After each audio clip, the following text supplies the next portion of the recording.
በጉን ሰከበ ልዩ ጥበብ ያለው ልጅ ነው። መጽሐፍ ቅዱስን በቃል ከመሸምደድ ጀምሮ በፊደላት ላይ ሰፋ ያለ ጥናት ያካሂዳል።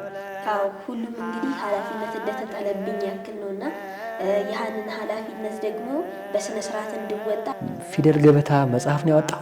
የጌታችን የኢየሱስ ክርስቶስ ልደት እንዲህ ነበር። እናቱ ማርያም ለዮሴፍ በታጨች ጊዜ ሳይገናኙ በመንፈስ ቅዱስ ጸንሳ ተገኘች። በሕፃኑ ልደት ደግሞ ስለ ሕፃናት ጉዳይ ማንሳት የኛ ወግ ሆኗል። ሃሉሂማ ሴረሶ ይልና ከዛ ለሁሚ ሳሬስሾ እድሜ ግን መጠራት አለበት። እግዚአብሔር ይቤለኒ ወልደ አንተ ወአነ ዮም ወለድኩከ ሰአል እምኔ እውበከ አሕዛበ ለርስትከ። ስለ ፍጥረትና ስለ ፊደል ደግሞ ጥናት እንዳለ ሰማሁኝ። ምንድነው? ሰኞ እግዚአብሔር ሰማይና ምድር ፈጠረ ይላል። በቀዳሚ ግብረ እግዚአብሔር ሰማያዊ ምድር ነው የሚለው። በመጀመሪያ እግዚአብሔር ሰማይና ምድር ፈጠረ ይላል። ከአሁን አቡነ ሰላማ አስተካከሉት ከተባለው ወዲህ ቀመር ተሰራ እና እንኳን አደረሳችሁ።